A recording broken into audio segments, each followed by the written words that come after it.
Tonight with the latest on our developing story out of San Francisco, where that house in the Outer Sunset exploded around 9:30 Thursday morning on 22nd Avenue near Noriega. The explosion and following three-alarm fire killed one person and injured two others. It was so powerful that it moved at least two homes off their foundations, and surveillance footage shows it even forced open the doors of cars that were parked there on the street. People more than 20 blocks away reported feeling and hearing that blast. According to a partial police report, a couple and their two children lived in the home, but the kids were at school at the time of the blast. The woman was disabled and often assisted by a caretaker who was doing laundry in the basement at the time of the explosion. Police say a narcotics lab was being operated in the home.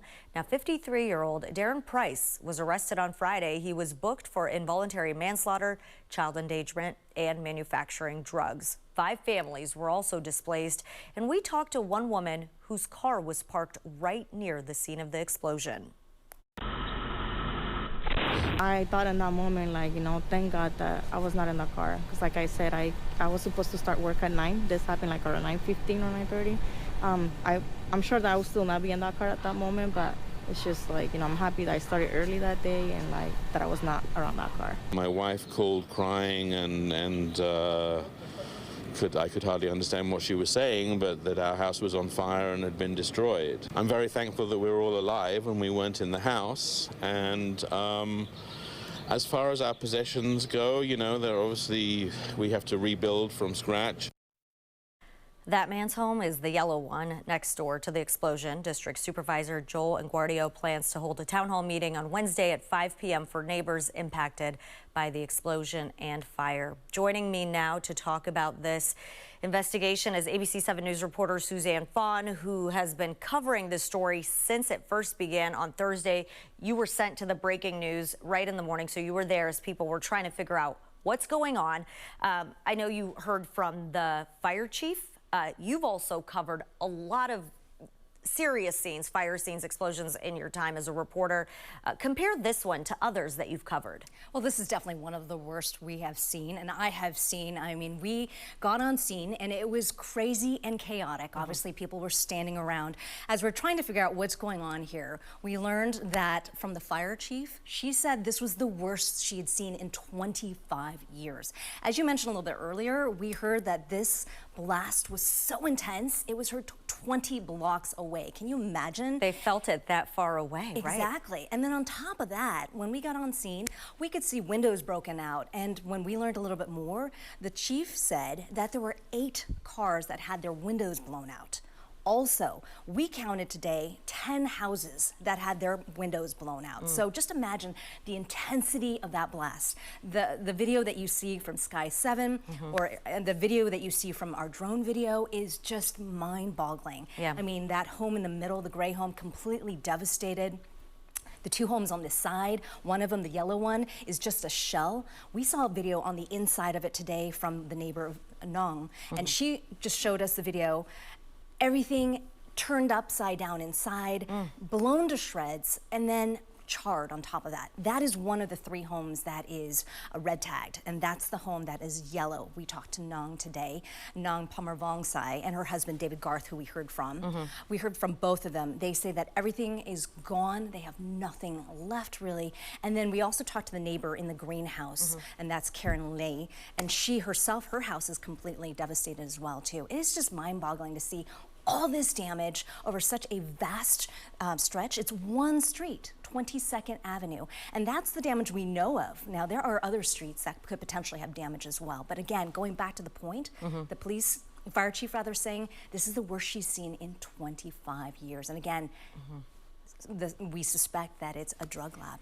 Right, and we'll get to that in just a second. But you've talked to the neighbors, the people that live there that were at home at the time of that explosion.